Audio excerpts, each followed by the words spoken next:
Peace, everyone. I'm Tanisha, the host of Self Love Sanctuary, where I empower women to rise above burnout with self love and play. If you are into self discovery, self love, wellness, having fun, and mental health, then this is the podcast for you. Welcome. On today's podcast, it's going to be a bit of a continuation from the last one, sharing my journey of spirituality and what it looks like when you choose yourself first. As I shared with you all, if you listened to the previous podcast episode, I left it off with me sharing how I left the doctor who thought that I had MS and wanted to give me either epidural shot or medication. At this point, that's when I really began putting my own health first, and I cut down on drinking, and I decided to really go in with a more plant-based lifestyle, which is, for those that don't know, you eat less processed vegan meats and you focus a lot more on just clean vegetables, smoothies, and fruits. Around this time, I was working as a school mental health consultant, and they actually started introducing meditation into our job, but for the schools that we were working with. And it wasn't something that I really caught on to, but I did begin to get heavily involved with crystals and learning about them and the energy that they hold. And for all the spiritual girlies out there, we love holding on to our crystals to protect our energy. And I began going on this journey, and then someone introduced me to numerology, and I kind of went down a whole rabbit hole with it. And if you've ever been there, it's like a whole new world that you're getting introduced to. And I wanted to start focusing on my own mindfulness. So slowly but surely, I felt that the universe was pushing me towards a spiritual journey that I'll say I didn't ask for, but I didn't know it was needed either. As there were just times where I'd be driving to work and all of a sudden I just started crying, and I had no idea what was going on because life seemed to be fine. But if you know about Saturn return, when you hit 30, life can take you for a whole spin.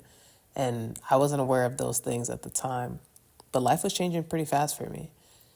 And during these periods of times, I decided that I needed to slow down a little bit. And I finally tried to give meditation a try. And I started off slow. I think when we hear about gurus who can sit for, 20 minutes, an hour, or more than that, we try to reach these standards, and really and truly sustainable habits, being slow and steady, wins the race. And the race of yourself really never ends. So for me, I started with about 2 minutes to 5 minutes. And there was an app called Comcast, which is a meditation app that my job was using. And so I used that to help me. And then I would put crystals on my body as well to just help with my energy. And these things were pretty supportive for a good 2 years or so. I even had people telling me, my energy changed. I look happier and I felt better. Honestly, life couldn't have gotten any better. It just seemed to be improving, and my job got better, and life was good. Around the pandemic, I remember that I purchased my first house, and I thought, this is it. You live in a society where they tell you to go get a great job, support yourself, get a house. And, if you're fortunate enough, you find the love of your life, and that's it. You create a family. Make it seem so simple, and that's the only way. And I thought that that's what I was aspiring to around this time. So March 2020, I purchased my first house. I'm excited. I'm doing all this work on it. And it was literally a week before the pandemic hit. That's how crazy life was for me. Even my house search took me about 1.5 years, having some deals close and fall. So it wasn't even an amazing time of searching for a house. For anyone who has ever taken that journey, it can be rough. And I lost out on money during that process. So when I finally got to the signing, it was like, okay, this is nice. And it took a lot of work to get here, but I did it. And I remember my parents being so proud of me. And like I said, we started doing the work on the house, and then COVID hit, and I was fortunate enough to still be able to have people to work on my house, and I was able to rent out the property as I lived in a different portion of the home. And it just really started to get me to think wow, my job let us work from home, which was something that I always thought this job can be done from home. But,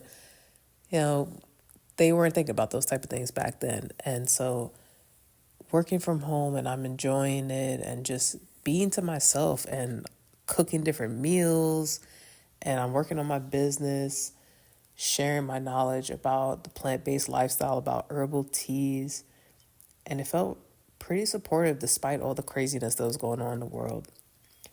And then 2021 hit, and I'm still working from home, but they're talking about us potentially going back to work. And it didn't end up being until about 2022 that we did go back to work, but it was still a pretty hectic time. And I just kept thinking, like, man, I want to leave New York. I want to move and go somewhere else. And so I started applying for jobs in Georgia or Texas because, again, we're taught that you find another job and then you move. Make sure that you're stable. These were all the things that I was raised with thinking, and that's how I wanted to move. But again, I will say that Spirit had a different path for me. So to fast forward the story, in 2022 of September, when my job, because I worked in schools, mandated the vaccine, it took my life for a turn, to be very honest. I was at a point where I was choosing either my job or my health. And no matter what your feelings are when it comes to taking a vaccine, I made my own choice. And for me, it was choosing my health in terms of I didn't think that I should take a vaccine to do a job that I was consistently doing. And that led me to having to go on unpaid leave.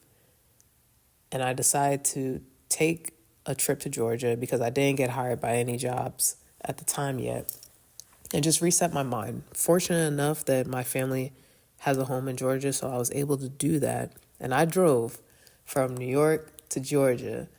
And ladies, if you've ever been in what we call the revenge body or your revenge season, you know that you would just do anything so you can get yourself back right. And when I moved here, it was the best thing. And I will say that I didn't know I was going to move. I just decided that I needed 2 weeks to myself. But being in nature and hiking and not thinking about what was going on, because I did file for exemption from my job, I was just happy to just be. And that's that solace and restoration and rejuvenation that you're going to hear me talk a lot about in this podcast. That was what my soul wanted. But I didn't have the courage at the time to just go and take that because I was like, I got to make money. I got to work. But Spirit moved me to Georgia, and I up and quit my job. And all I had was my business left. And I didn't know how to be a full-time entrepreneur. And that was a journey in itself, which was a little bit stressful. But I'll say just being surrounded with quiet and time to think was the best thing for me. Leaving New York, leaving a toxic relationship, and putting myself first, not thinking about what others would have to say, because I'm a planner.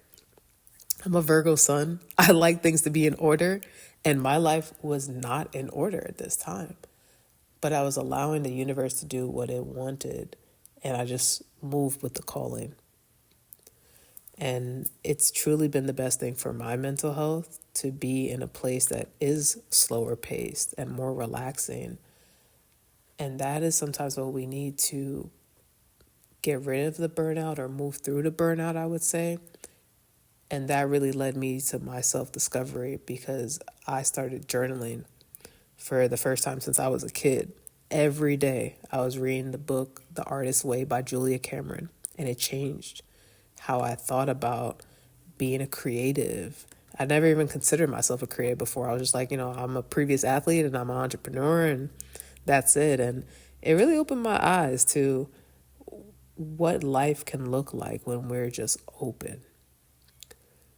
So I hope that this was a little inspiring to just, if there's something that you want to do, if there's a leap of faith that you want to take, and you feel the Spirit's moving you, like sometimes you got to go despite what other people are thinking or what they would say about you. So I'm going to sign off for today, and I will meet you guys on the next podcast. Peace and love, everyone. In 2021, our job was talking about us going back to work. In 2021, it was a crazy time.